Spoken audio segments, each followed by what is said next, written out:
Okay, principles of management, hospital management semester 2 unit 2 ആണ് നമ്മൾ discuss ചെയ്യുന്നത്. Question number 1, organizing primary involves. Organizing വെച്ചാൽ നമ്മളെല്ലാം റിസോഴ്സസ് എല്ലാം അറേഞ്ച് ചെയ്ത് നമ്മളൊരു കാര്യത്തിൽ കിടക്കുമ്പോൾ വേണ്ടുന്ന റിസോഴ്സ് അറേഞ്ച്മെന്റ് ചെയ്ത് എല്ലാം ഓർഗനൈസ് ചെയ്യുന്നതിനാണ് ഓർഗനൈസിംഗ് എന്ന് പറയുന്നത്. ആൻസർ ബി ആണ്. ഓർഗനൈസേഷൻ സ്ട്രക്ചർ ഹെൽപ്സ് ഇൻ, നിങ്ങളൊരു സ്ട്രക്ചറായിട്ട് ചെയ്താൽ, ഓർഗനൈസേഷൻ സ്ട്രക്ചറായിട്ട് അറേഞ്ച് ചെയ്ത് കാര്യങ്ങൾ ചെയ്താൽ ഓരോരുത്തർക്ക് ഓരോ റെസ്പോൺസിബിലിറ്റി കൊടുത്തിട്ട് ഓരോരുത്തർ എന്ത് ജോലി ചെയ്യണം തീരുമാനിക്കുക. അതെല്ലാം ചെയ്തു കഴിഞ്ഞാൽ ഓരോരുത്തർക്ക് ജോബ് ഡിസ്ക്രിപ്ഷൻ കൊടുത്തു കഴിഞ്ഞാൽ നമുക്ക് കറക്റ്റായിട്ട് കാര്യങ്ങൾ ചെയ്യാൻ പറ്റും. അപ്പം പല ലെവലിലുള്ള ആൾക്കാർ ഓരോരുത്തർക്ക് ഓരോ റെസ്പോൺസിബിലിറ്റീസ് ആയിരിക്കും. അപ്പോൾ അങ്ങനെ ഒരു സ്ട്രക്ചർ ഉണ്ടാക്കുമ്പോൾ എന്ന് പറയുന്ന ഓർഗനൈസേഷൻ സ്ട്രക്ചർ എന്ന് പറയുന്നത് ആൻസർ ബി ആണ്. Defining roles. Functional structure improves job by. Function വെച്ചാൽ എന്താണ്? നമ്മൾ ഹയറാർക്കി ഉണ്ടാക്കി ചെയ്യുകയല്ല, നമ്മൾ ഓരോരുത്തർക്ക് ജോലി അനുസരിച്ച് ഒരു റെസ്പോൺസിബിലിറ്റി കൊടുക്കാൻ, അല്ലെങ്കിൽ ഒരു ഗ്രൂപ്പിന് ഒരു ഗ്രൂപ്പ് ഓഫ് ആൾക്കാർക്ക് ഒരു ജോലി, വേറെ ഗ്രൂപ്പിന് വേറെ ജോലി. അപ്പം ഒരേപോലുള്ള ജോലികളിൽ ഒരു ഗ്രൂപ്പ് അങ്ങനെ ഡിവൈഡ് ചെയ്ത് പോവുകയാണ്. അപ്പം അതിനാണ് പറയുന്നത് സിമിലർ ഫങ്ഷൻസ്, അല്ലെങ്കിൽ ഒരേപോലത്തെ ജോലിയുള്ള ആൾക്കാർക്ക് ഒരു ഗ്രൂപ്പാകും. അപ്പോൾ അത് തമ്മിലുള്ള കണക്ഷനും കമ്മ്യൂണിക്കേഷനും ബെറ്റർ ആവും. അപ്പോൾ ഫങ്ഷണൽ സ്ട്രക്ചർ എന്ന് പറയുന്നത് ആൻസർ ബി ആണ്. ഡിവിഷണൽ സ്ട്രക്ചർ എന്ന് വെച്ചാൽ എന്താണ്? പല സെക്ഷൻസും പല ഏരിയാസും കാണും. ഇപ്പോൾ ഒരു വലിയൊരു കമ്പനിയിൽ പല പ്രോഡക്റ്റ്സ് ഉണ്ടാകും. അപ്പോൾ ഓരോ പ്രോഡക്റ്റിനും ഒരു ഡിവിഷൻ ആയിരിക്കും. അപ്പം പല പ്രോഡക്റ്റ് ഒരു പ്രോഡക്റ്റിന് ഒരു ഡിവിഷൻ ആ രീതിയിലായിരിക്കും, അല്ലെങ്കിൽ ഒരു സർവീസിന് ഒരു ഡിവിഷൻ ആയിരിക്കും. അപ്പം സാധാരണ വലിയ കമ്പനീസിലൊക്കെ നമ്മൾ അങ്ങനെ കാണുന്നത് ഒരു കമ്പനിയിൽ മൾട്ടിപ്പിൾ ഡിവിഷൻസ് ഉണ്ടാവും. അപ്പോൾ ആൻസർ ബി ആണ്. മൾട്ടി പ്രോഡക്റ്റ് കമ്പനീസ് ഇതിലാണ് സാധാരണ യൂസ് ചെയ്യുന്നത്. Span of control. സ്പാൻ വെച്ചാൽ എത്ര കൺട്രോൾ കിട്ടുന്നു, എത്ര ഏരിയയിൽ കൺട്രോൾ ചെയ്യുന്നു, അല്ലെങ്കിൽ എത്ര ആൾക്കാരെ കൺട്രോൾ ചെയ്യുന്നു എന്നാണ് സ്പാൻ ഓഫ് കൺട്രോൾ. അപ്പം ഒരാളുടെ അണ്ടറിൽ എത്ര ആൾക്കാരുണ്ട് എന്നുള്ളത് കണക്കാണ്. അപ്പോൾ സബോർഡിനേറ്റ്സ്, ഒരു അണ്ടറിലുള്ള ആൾക്കാരെ സബോർഡിനേറ്റ്സ് എന്ന് പറയുന്നത്. അപ്പം ആൻസർ ബി ആണ്, number of subordinates. Wide span of control result. ഒരുപാട് ആൾക്കാർ നമ്മൾ അണ്ടറിൽ ഉണ്ടെങ്കിൽ എന്താണ് പ്രശ്നം? അതിനകത്ത് ലെവല് മേലിൽ താഴെ തട്ടുകൾ കുറവായിരിക്കും, അല്ലെങ്കിൽ ഹൈറാർക്കി കുറവായിരിക്കും, പല ലെവൽ കുറവായിരിക്കും. ഒന്നോ രണ്ടോ ലെവലിലേ കാണുന്നു, പക്ഷെ ഒരു ലെവലിൽ തന്നെ ഒരുപാട് ആൾക്കാരും ഉണ്ടാവും. അപ്പോൾ ലെവലിൻ്റെ എണ്ണം കുറയും, ഹൈറാർക്കി ലെവലിൻ്റെ എണ്ണം കുറയും, മീൻസ് ഹൈറാർക്കി കുറയും, ഒന്നോ രണ്ടോ ലെവലേ കാണുള്ളൂ. അപ്പോൾ സ്പാന് വീതി കൂടുതലായിരിക്കും, പക്ഷെ അതിൻ്റെ ഹൈറ്റ് കുറവായിരിക്കും. ഇപ്പോൾ ഫോർ എക്സാമ്പിൾ ഒരു CEO, general manager, senior manager, assistant manager, അങ്ങനെ പല ലെവലുണ്ട്. അപ്പം അത് ഹൈറാർക്കി കൂടി വരെയാണ്. അതേ സമയത്ത് ഒന്നോ രണ്ടോ ആൾക്കാരേ ഉള്ളൂ, ഒരു ടോപ്പിലൊരാളോ അതിൻ്റെ തൊട്ട് താഴെ ഒരാൾ മാത്രമേ ഉണ്ടെങ്കിൽ അതിൻ്റെ ഹൈറാർക്കി കുറവാണ്, അപ്പോൾ ലെവല് കുറവാണ്. അപ്പോൾ ലെവല് കുറയുമ്പോൾ സ്പാൻ കൂടി നിൽക്കുകയാണ്. അപ്പോൾ ആൻസർ പി ആണ്, ഫ്യൂർ ലെവൽസ്. ഡെലിഗേഷൻ മീൻസ് നമ്മൾ ഒരാളെ ഏൽപ്പിക്കുന്നു, ഒരു കാര്യം ഏൽപ്പിക്കുന്നു എന്നുള്ളതാണ് ഡെലിഗേറ്റ് ചെയ്യുന്നു എന്ന് പറയുന്നത്. ആൻഡ് അതിൻ്റെ റെസ്പോൺസിബിലിറ്റി കൊടുക്കുന്നു, അല്ലെങ്കിൽ അതോറിറ്റി കൊടുക്കുന്നു. അപ്പോൾ ആൻസർ ബി ആണ്, assigning task and authority. Accountability ഇൻഷുവേഴ്സ്. Accountability means ഒരാൾ ഒരു കാര്യം ഏൽപ്പിച്ചാൽ അതിനെ ഉത്തരവാദിത്തം ചെയ്യണം, അതിനാണ് അക്കൗണ്ടബിലിറ്റി എന്ന് പറയുന്നത്. അതിൻ്റെ റിസൾട്ട് കിട്ടണം. ഇപ്പോൾ ഉത്തരവാദിത്വം വേണം, റിസൾട്ട് കിട്ടണം, അതിനാണ് അക്കൗണ്ടബിലിറ്റി എന്ന് പറയുന്നത്. ആൻസർ ബി ആണ്. Authority flows. കൺട്രോൾ അല്ലെങ്കിൽ അതോറിറ്റി എങ്ങനെയാണ് വരുന്നത്? മേലിന് താഴേക്കാണ് അതോറിറ്റി വരുന്നത്. മുകളിലോട്ട് പോകുമ്പോൾ അതോറിറ്റി കൂടി വരും, താഴോട്ട് വരുമ്പോൾ അതോറിറ്റി കുറഞ്ഞു വരും. അപ്പോൾ ആൻസർ ബി ആണ്, top to bottom. Centralisation effect. Centrally means മേളിലുള്ള അല്ലെങ്കിൽ ടോപ്പിലുള്ള ആൾക്കാർക്ക് കൺട്രോൾ കൂടുതലായിരിക്കും, അവരാണ് എല്ലാ തീരുമാനം എടുക്കുന്നത്, എല്ലാം നടപ്പിലാക്കുന്നത് അവർ തന്നെയാണ്. താഴെ തട്ടിലുള്ള ആൾക്കാർക്ക് വലിയ കൺട്രോൾ ഇല്ല, ഡിസിഷൻ എല്ലാം ടോപ്പ് ലെവലായിരിക്കും. ഇപ്പം ടോപ്പ് ലെവൽ മീൻസ് നല്ല ഡിസിഷൻ നല്ല മുകളിലത്തെ ആൾക്കാരാണ് തീരുമാനങ്ങൾ എടുക്കുന്നത്. അപ്പോൾ ആൻസർ ബി ആണ്. ഡീസെൻട്രലൈസേഷൻ മീൻസ് താഴെ തട്ടിലേക്ക് തീരുമാനങ്ങൾ വരുന്നതാണ് ഡീസെൻട്രലൈസേഷൻ. അപ്പം ഏറ്റവും താഴെത്തട്ടിലുള്ള ആൾക്കാർക്ക് അവർ ലോക്കലായിട്ട് പ്രശ്നത്തിന് തീരുമാനങ്ങൾ എടുക്കാൻ പറ്റും. അതുകൊണ്ട് ഗുണം എന്താണ്, തീരുമാനം എടുക്കാനായിട്ട് മേളിൽ നിന്ന് ഓർഡർ വരാൻ വെയിറ്റ് ചെയ്യേണ്ട കാര്യമില്ല, പെട്ടെന്ന് കാര്യങ്ങൾ ചെയ്യാൻ പറ്റും. അപ്പോൾ ആൻസർ ബി ആണ്. Matrix organisation roles. Matrix organisation രണ്ട് റിപ്പോർട്ടിംഗ് ഉണ്ടാവും. അപ്പം ഒരു ഓർഗനൈസേഷനിൽ ഒരു സ്ട്രക്ചറും ഒരു ഫങ്ഷണൽ റിപ്പോർട്ടിംഗ് ഉണ്ടാവും. Structure means as per arrangement hierarchy അനുസരിച്ച് അറേഞ്ച് ചെയ്യുന്ന സ്ട്രക്ചർ എന്ന് പറയുന്നത്. ഫങ്ഷണൽ മീൻസ് ചെയ്യുന്ന ജോലി അനുസരിച്ചാണ് ഫങ്ഷൻ എന്ന് പറയുന്നത്. അപ്പം സ്ട്രക്ചറിനും ഫങ്ഷണൽ റിപ്പോർട്ടിംഗ് ഉണ്ടാവും. അപ്പോൾ രണ്ട് തരത്തിലെ മാനേജേഴ്സിനെ ഒരാൾ റിപ്പോർട്ട് ചെയ്യും. അപ്പോൾ അതിനാണ് മാട്രിക് റിപ്പോർട്ടിംഗ് എന്ന് പറയുന്നത്. അപ്പോൾ ആൻസർ ബി ആണ്, dual reporting. Formal groups are created by, അത് ആൻസർ ബി ആണ്. ഒഫീഷ്യൽ ഗ്രൂപ്പുകൾ എടുക്കുകയാണ് ഓരോ കാര്യത്തിനും ഒരു ഗ്രൂപ്പിനെ ഏർപ്പാടാക്കുന്നത്. അപ്പോൾ ആരാണ് ഉണ്ടാക്കുന്നത്? മാനേജ്മെൻറ്റ് തന്നെയാണ് ഗ്രൂപ്പ്സിനെ ഉണ്ടാക്കുന്നത്. ഓരോ ജോലിക്ക് വേണ്ടി ഓരോ ഗ്രൂപ്പ്സിനെ ഉണ്ടാക്കുന്നു. അതാണ് ഇത് മാനേജ്മെൻറ്റ് ജോലിയാണ്. ആൻസർ ബി ആണ്. Informal groups arise due to, informal group എന്ന് പറയുമ്പോൾ ഓഫീഷ്യലി അവർക്ക് ആ ഒരു പോസ്റ്റോ റെസ്പോൺസിബിലിറ്റിയോ ജോലിയില്ല, പക്ഷേ അവരവരുടെ സൗകര്യത്തിൽ കൊച്ചു ഗ്രൂപ്പുകൾ ഉണ്ടാക്കി ഓരോ കാര്യങ്ങൾ ചെയ്യുന്നതാണ് ഇൻഫോർമൽ ഗ്രൂപ്പ് എന്ന് പറയുന്നത്. അപ്പോൾ ഓരോ ഓർഗനൈസേഷനിൽ ഫോർമൽ ഗ്രൂപ്പ് ഉണ്ടാവും, ഇൻഫോർമൽ ഗ്രൂപ്പ് ഉണ്ടാവും. ഓക്കെ, അപ്പോൾ നാച്ചുറലി ഒരു സ്ഥലത്ത് വർക്ക് ചെയ്ത ആൾക്കാർ കൊച്ചൊരു ഗ്രൂപ്പ് ഉണ്ടാക്കി അവർ തമ്മിൽ അഡ്ജസ്റ്റ് ചെയ്ത് ചെയ്യുന്നതിനാണ് ഇൻഫോർമൽ ഗ്രൂപ്പ് എന്ന് പറയുന്നത്. മാനേജ്മെൻറ്റ് ഉണ്ടാക്കുന്ന ലീഗലായിട്ട് ഒഫീഷ്യലായിട്ടുള്ള ഗ്രൂപ്പിന് ഫോർമൽ ഗ്രൂപ്പ് എന്ന് പറയുന്നത്. അപ്പോൾ ഇതിൻ്റെ ആൻസർ ബി ആണ്, social interaction. Line organisation focus on, line organisation എന്താണ്, മേലിൽ ഇങ്ങനെ താഴേക്ക് വരുന്ന ഒരു ഡയറക്റ്റ് അതോറിറ്റി ആയിട്ട് വരുന്നതാണ് ലൈൻ ഓർഗനൈസേഷൻ എന്ന് പറയുന്നത്. അപ്പം പല ഘട്ടത്തിൽ ആൾക്കാരുണ്ടാവും. അപ്പോൾ അതിൽ അതോറിറ്റി മേലോട്ട് പോകുമ്പോൾ അതോറിറ്റി കൂടി വരും. അപ്പോൾ അതിനാണ് ലൈൻ ഓർഗനൈസേഷൻ എന്ന് പറയുന്നത്. ആൻസർ ബി ആണ്, direct authority. Staff authority provides, staff authority എന്താണ്? അപ്പം സ്റ്റാഫ് അതോറിറ്റി കാണുമ്പോൾ സ്റ്റാഫിൽ തമ്മിൽ അങ്ങോട്ടും ഇങ്ങോട്ടും അഡ്വൈസ് ചെയ്ത് സപ്പോർട്ട് ചെയ്ത് ചെയ്യുന്ന കാര്യങ്ങളാണ് സ്റ്റാഫ് അതോറിറ്റി എന്ന് പറയുന്നത്. അപ്പം എക്സ്പ്ലനേഷൻ പറഞ്ഞു കഴിഞ്ഞാൽ staff authority does not give the power to command or give orders. അവർക്ക് പവറൊന്നുമില്ല, ഒരാളെ നിർബന്ധിച്ചൊരു കാര്യം ചെയ്യിപ്പിക്കാൻ പറ്റില്ല, പക്ഷെ അവർ അഡ്വൈസ് കൊടുക്കാൻ പറ്റും, സപ്പോർട്ട് കൊടുക്കാൻ പറ്റും, പിന്നെ അസിസ്റ്റ് ചെയ്യാൻ പറ്റും. അങ്ങനെ സഹായിക്കാൻ അസിസ്റ്റ് ചെയ്യാനൊക്കെ പറ്റും. പക്ഷെ ലീഗലി അല്ലെങ്കിൽ ഓൺ പേപ്പർ ഒഫീഷ്യലി അവർക്ക് ആ റോളില്ല. അപ്പോൾ അതിനാണ് സ്റ്റാഫ് അതോറിറ്റി എന്ന് പറയുന്നത്. അപ്പോൾ അഡ്വൈസ് ആണ് അവരുടെ മെയിൻ റോൾ. ആൻസർ ബി ആണ്. ഡെലിഗേഷൻ സ്റ്റാർട്ട്സ് ഫ്രം, ഡെലിഗേഷൻ എന്ന് വെച്ചാൽ ഒരു കാര്യം ഒരാളെ ഏൽപ്പിച്ചു, അതിൻ്റെ ഉത്തരവാദിത്തപ്പെട്ട ആളെ ഏൽപ്പിച്ചു, അവരെ കൊണ്ട് ചെയ്യിപ്പിക്കുന്നതിനാണ് ഡെലിഗേഷൻ എന്ന് പറയുന്നത്. അപ്പോൾ അത് ഏറ്റവും ടോപ്പിൽ നിന്ന് തന്നെ തുടങ്ങണം. അപ്പം അവിടെ നിന്ന് തുടങ്ങിയിട്ട് താഴേക്കാണ് വരേണ്ടത്. അപ്പോൾ ആൻസർ ബി ആണ്, ടോപ്പ് മാനേജ്മെൻറ്റ്.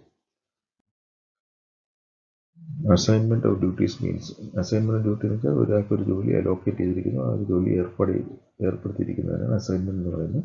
അപ്പോൾ ആൻസർ ബി ആണ്, അലോക്കേഷൻ ടാസ്ക്, അലോക്കേറ്റിംഗ് ടാസ്ക്.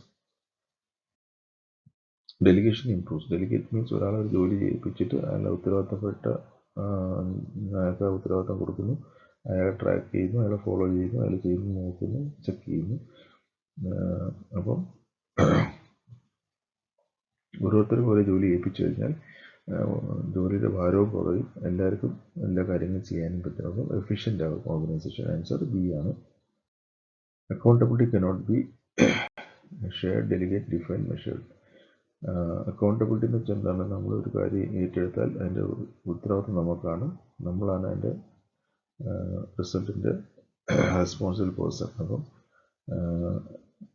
അത് നമ്മൾ ഡെലിഗേറ്റ് ചെയ്യാൻ പറ്റില്ല. നമ്മൾ ജോലി ഡെലിഗേറ്റ് ചെയ്യാം, പക്ഷേ അക്കൗണ്ടബിലിറ്റി നമുക്ക് അയാളുടെ കയ്യിൽ നിന്ന് വരേണ്ടതാണ്. അപ്പോൾ നമുക്ക് ഡെലിഗേറ്റ് ചെയ്യാൻ പറ്റില്ല, നമുക്ക് അയാൾക്ക് പറയാനേ പറ്റുള്ളൂ എൻ്റെ റെസ്പോൺസിബിലിറ്റി നിങ്ങൾക്ക് ഇതാണെന്നുള്ളത്. അപ്പം ജോലി ഡെലിഗേറ്റ് ചെയ്യാം, പക്ഷേ അക്കൗണ്ടബിലിറ്റി അല്ലെങ്കിൽ അതോറിറ്റി കൊടുക്കാൻ പറ്റും, പക്ഷേ അക്കൗണ്ടബിലിറ്റി നമുക്ക് പറയാനേ പറ്റുള്ളൂ, ഡെലിഗേറ്റ് ചെയ്യാൻ പറ്റില്ല. ആൻസർ ബി ആണ്. സെൻട്രലൈസേഷൻ ഇൻക്ലൂഡ്സ്, സെൻട്രലൈസേഷൻ മീൻസ് മുകളിലാണ് കൺട്രോൾ ഇരിക്കുന്നത്, താഴെയുള്ള കൺട്രോൾ കുറവാണ്. അപ്പം അതിൽ ഗുണം വെച്ചാൽ ഒരേ രീതിയിലായിരിക്കും മൊത്തം ഓർഗനൈസേഷനിൽ കാര്യങ്ങൾ പോകുന്നത്. യൂണിഫോമിറ്റി ഉണ്ടാവും, സെയിം റൂളായിരിക്കും എല്ലാ സ്ഥലത്തും ഈക്വലി അപ്ലൈ ആവുന്നത്. അപ്പം ഒരു യൂണിഫോമിറ്റിയാണ് എൻ്റെ ആൻസർ ബി ആണ്. ഡീസെൻട്രലൈസേഷൻ മീൻസ് താഴേക്ക് വരുമ്പം പല കാര്യങ്ങളും താഴെ വരുമ്പോൾ ആ ലോക്കലായിട്ടുള്ള പ്രഷർ അനുസരിച്ച് താഴത്തെ തീരുമാനങ്ങൾ മാറുകയൊക്കെ ചെയ്യാം. സെൻട്രലൈസ്ഡ് മീൻസ് മുകളിൽ നിന്നുള്ള തീരുമാനം തന്നെ താഴെ വരെ ഉണ്ടാവുന്നത്. ഡീസെൻട്രലൈസ്ഡ് താഴെ ലോക്കൽ ലെവലിൽ ആ സിറ്റുവേഷൻ അനുസരിച്ചുള്ള തീരുമാനങ്ങൾ അവർക്ക് എടുക്കാൻ പറ്റും. അപ്പോൾ ചെറിയ ചെറിയ മാറ്റങ്ങൾ ഉണ്ടാകും. മുകളിൽ നിന്നുള്ള സെയിം കാര്യമായിരിക്കത്തില്ല ചിലപ്പം താഴെ നടക്കുന്നത്. അപ്പോൾ ആൻസർ ബി ആണ്, flexibility. Organisation chart stores. Organisation ചാർട്ടിൽ എന്താ കാണിക്കുന്നത്? ഹൈറാർക്കിയാണ് കാണിക്കുന്നത്. ഏറ്റവും ടോപ്പ് മാനേജ്മെൻറ്റ് താഴെ തട്ടിലുള്ള ആൾക്കാരുടെ അറേഞ്ച്മെൻ്റ് ആണ് ഓർഗനൈസേഷൻ ചാർട്ട് എന്ന് പറയുന്നത്. അപ്പോൾ ആൻസർ ബി ആണ്, ഹൈറാർക്കി. ഫങ്ഷണൽ മാനേജറെ കൺട്രോൾ. ഫങ്ഷണൽ മാനേജർ എന്നാണ് ഒരു ജോലിയായിട്ട് ബന്ധപ്പെട്ട അല്ലെങ്കിൽ ഒരു ഫംഗ്ഷനായിട്ട് ബന്ധപ്പെട്ട മാനേജറിനാണ് ഫങ്ഷണൽ മാനേജർ എന്ന് പറയുന്നത്. അപ്പോൾ അയാൾ ഹൈറാർക്കിയിൽ ഏതെങ്കിലും പൊസിഷനിലായിരിക്കും, പക്ഷേ ആ ജോലിയുടെ റെസ്പോൺസിബിലിറ്റി തീർക്കുന്ന റെസ്പോൺസിബിലിറ്റി അയാളായിരിക്കും. അപ്പോൾ അയാളുടെ റോൾ ആ സ്പെസിഫിക് ഫംഗ്ഷനായിട്ട് ബന്ധപ്പെട്ടാണ്. ആൻസർ ബി ആണ്. ഡിവിഷണൽ ഹെഡ് മീൻസ് ഒരു ഏരിയ അല്ലെങ്കിൽ ഒരു പർട്ടിക്കുലർ ഡിവിഷൻ്റെ ടോപ്പിലിരിക്കുന്ന ആളുടെയാണ് ഡിവിഷൻ ഹെഡ് എന്ന് പറയുന്നത്. ഡിവിഷനെ കൺട്രോൾ ചെയ്യുന്നത്. ചിലപ്പോൾ ഡിവിഷൻ പ്രോഡക്റ്റ് ബേസ്ഡോ സർവീസ് ബേസ്ഡോ ഡിവിഷൻ ആയിരിക്കും. അപ്പോൾ അതിൻ്റെ മാനേജർ അല്ലെങ്കിൽ ടോപ്പിനെയാണ് ഡിവിഷൻ ഹെഡ് എന്ന് പറയുന്നത്. ആൻസർ ബി ആണ്. Matrix structure increases. Matrix structure എന്ന് വെച്ചാൽ DL റിപ്പോർട്ടിംഗ് ആണ്. ചിലപ്പം ഒരാൾക്ക് ഹൈറാർക്കി വഴി ഒരാൾക്ക് റിപ്പോർട്ട് ചെയ്യണം, ഫംഗ്ഷൻ വഴി വേറെ ആൾക്ക് റിപ്പോർട്ട് ചെയ്യേണ്ടി വരും. അപ്പോൾ രണ്ട് റിപ്പോർട്ടിംഗ് വരുമ്പം അതിൽ പ്രശ്നം എന്ന് വെച്ചാൽ കോംപ്ലിക്കേറ്റഡ് ആവും. അപ്പോൾ കോംപ്ലക്സിറ്റി കൂടുക. ഒറ്റ റിപ്പോർട്ടിംഗ് ആണെങ്കിൽ സിമ്പിളാണ്. ഡ്യുവൽ റിപ്പോർട്ടിംഗ് ആകുമ്പോൾ കോംപ്ലക്സിറ്റി കൂടും. ഒറിജിനൽ ഫംഗ്ഷണൽ മാനേജറും പ്രോജക്റ്റ് മാനേജറും രണ്ട് റിപ്പോർട്ടിംഗ് ആയിരിക്കും. അപ്പം കൺഫ്യൂഷനും കോംപ്ലിക്കേഷനും വരും. രണ്ടുപേരും രണ്ട് രീതിയിൽ ചിന്തിക്കുകയാണെങ്കിൽ കോംപ്ലക്സിറ്റി വരും, കൺഫ്യൂഷൻ വരും, ഡിലേ വരും, ഡിസിഷന് ഡിലേ വരും, കോർഡിനേഷൻ്റെ പ്രശ്നം വരും. അപ്പം അത് അതിൻ്റെ പ്രശ്നങ്ങൾ അതാണ്. കോർഡിനേഷനും കമ്മ്യൂണിക്കേഷനും കോംപ്ലക്സിറ്റി എല്ലാം അതിൻ്റെ പ്രശ്നങ്ങളാണ്. അപ്പോൾ ആൻസർ ബി ആണ്. Staffing focus on staffing. നമ്മളൊരു സ്റ്റാഫിനെ എടുക്കുമ്പോഴോ അല്ല പല സ്റ്റാഫിനെ എടുക്കുമ്പോഴോ ഡിപ്പാർട്ട്മെൻറ്റ് എടുക്കുമ്പോൾ ഹ്യൂമൻ റിസോഴ്സ് ആണ് നമ്മൾ ഫോക്കസ് ചെയ്യുന്നത്. സ്റ്റാഫ് ബേസിക്കലി ഹ്യൂമൻ റിസോഴ്സ് ആണ്. അപ്പോൾ ആൻസർ ബി ആണ്. റിക്രൂട്ട്മെൻറ്റ് മീൻസ് നമ്മൾ ആൾക്കാരെ സെലക്ട് ചെയ്യുന്നു എന്നുള്ളതാണ്. എന്നിട്ട് എങ്ങനെ സെലക്ട് ചെയ്യുന്നു? നമ്മൾ കാൻഡിഡേറ്റ്സിനെ നമ്മൾ പരസ്യം കൊടുത്ത് അവരെ വിളിക്കുന്നു, അവർ ഇൻ്റർവ്യൂ എടുക്കുന്നു, എന്നിട്ട് നമ്മൾ സെലക്ട് ചെയ്യുന്നു.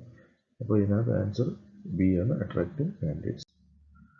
സെലക്ഷൻ മീൻസ് ഈ വന്ന കാൻഡിഡേറ്റ്സിൽ ഏറ്റവും നല്ല കാൻഡിഡേറ്റ് സെലക്ട് ചെയ്യുന്നതിനാണ് നമ്മൾ സെലക്ഷൻ എന്ന് പറയുന്നത്. ആൻസർ ബി ആണ്, ചൂസിങ് ബെസ്റ്റ് കാൻഡിഡേറ്റ്.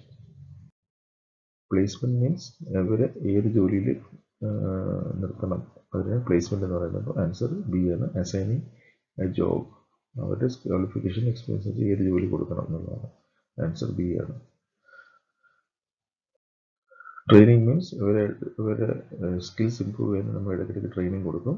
അപ്പോൾ ആൻസർ ബി ആണ്, skills. Development focus on. Development എന്തിനാണ്? ഫ്യൂച്ചർ ഗ്രോത്തിന് വേണ്ടി. ഭാവിയിൽ നമ്മൾ എവിടെ എത്തണം എന്നുള്ള പ്ലാൻ ചെയ്തിട്ട് അതിന് വേണ്ടി നമ്മൾ ചെയ്യുന്ന കാര്യം ഡെവലപ്മെൻറ്റ് എന്ന് പറയുന്നത്. അപ്പോൾ ഫ്യൂച്ചർ ഗ്രോത്ത് ആണ്. ആൻസർ ബി ആണ്. പ്രൊമോഷൻ ഇൻവോൾവ്സ് അടുത്ത പൊസിഷനിലേക്ക് പോകണം, അടുത്ത പോസ്റ്റിലേക്ക് ഹയർ പൊസിഷനിലേക്ക് പോകണം, അതിനാണ് പ്രൊമോഷൻ എന്ന് പറയുന്നത്. ആൻസർ ബി ആണ്. ട്രാൻസ്ഫർ മീൻസ് ഒരു സ്ഥലത്ത് നിന്ന് വേറെ സ്ഥലത്തേക്ക് മാറുന്നു, അപ്പോൾ പ്രൊമോഷൻ ഉണ്ടാകുന്നില്ല, അതിന് വ്യത്യാസം, സാലറിയിലൊന്നും വ്യത്യാസം വരത്തില്ല, പക്ഷേ ലൊക്കേഷൻ, ജോബ് ലൊക്കേഷൻ മാറുന്നു, അതിനാണ് ട്രാൻസ്ഫർ എന്ന് പറയുന്നത്. ആൻസർ ബി ആണ്. അപ്രൈസലിൽ ഒരാളെ വിലയിരുത്തുകയാണ്, അയാളുടെ ജോലി എങ്ങനെയുണ്ടെന്ന് വിലയിരുത്തുന്നു, എന്നിട്ട് അതിനനുസരിച്ച് അയാൾക്ക് പ്രൊമോഷൻ കൊടുക്കണോ, ട്രാൻസ്ഫർ കൊടുക്കണോ, വേറെ എന്തെങ്കിലും ആക്ഷൻ എടുക്കണോ എന്നുള്ളത് തീരുമാനിക്കുന്നത്. ആൻസർ ബി ആണ്, പെർഫോമൻസ്. റെമ്യൂണറേഷൻ മീൻസ് അവരുടെ സാലറിയാണ്, എത്ര സാലറി കൊടുക്കണം, എത്ര പൈസ കൊടുക്കണം എന്നുള്ളതാണ്. Salary and wages. Answer B ആണ്, കമ്പൻസേഷൻ എന്നുള്ളത്. Directing involves. ഡയറക്റ്റ് മീൻസ് നമ്മൾ ചെയ്യുന്ന ജോലിക്കാർക്ക് നമ്മൾ കറക്റ്റായിട്ട് ഗൈഡ് ചെയ്ത് കൊടുക്കുക എന്നുള്ളതാണ്.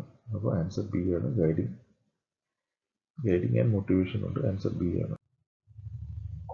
Motivation means encouraging employees. Answer B ആണ്. ലീഡർഷിപ്പ് മീൻസ് ബേസിക്കലി അവർ മറ്റേ ആൾക്കാരെ ഇൻഫ്ലുവൻസ് ചെയ്ത് അവരെ കൊണ്ട് പല ജോലി ചെയ്യിപ്പിക്കുന്നു എന്നുള്ളതാണ് ലീഡർഷിപ്പ്. അപ്പോൾ അതിനകത്ത് ബെസ്റ്റ് ലീഡർഷിപ്പ് വെച്ചാൽ മറ്റേ ആളെ ഇൻഫ്ലുവൻസ് ചെയ്ത് അവരെ കൊണ്ട് ചെയ്യിപ്പിക്കുക എന്നുള്ള. ആൻസർ ബി ആണ്. കമ്മ്യൂണിക്കേഷൻ മീൻസ് ഇൻഫർമേഷൻ എക്സ്ചേഞ്ച് ആണ്. ആൻസർ ബി ആണ്. Good communication requires understanding audience.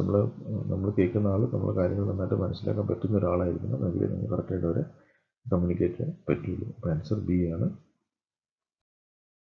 Feedback in communication shows. അപ്പം നമ്മൾ ഒരു കാര്യം പറയുമ്പോൾ തിരിച്ച് പറയുന്ന കാര്യങ്ങൾ, റിട്ടേണിൽ പറയുന്ന കാര്യങ്ങൾ ഫീഡ്ബാക്ക് എന്ന് പറയുന്നത്. അപ്പോൾ അവർ കാര്യങ്ങൾ മനസ്സിലായിട്ടുണ്ടോ, അല്ലെങ്കിൽ സംശയമുണ്ടോ എന്നുള്ളത് നോക്കിയിട്ട് നമുക്ക് അവർക്ക് കാര്യങ്ങൾ പറഞ്ഞു കൊടുക്കാൻ പറ്റും. അപ്പം ബെറ്റർ അണ്ടർസ്റ്റാൻഡിങ്ങിന് വേണ്ടി ഫീഡ്ബാക്ക് നിർബന്ധമായിട്ട് വേണം. ആൻസർ ബി ആണ്.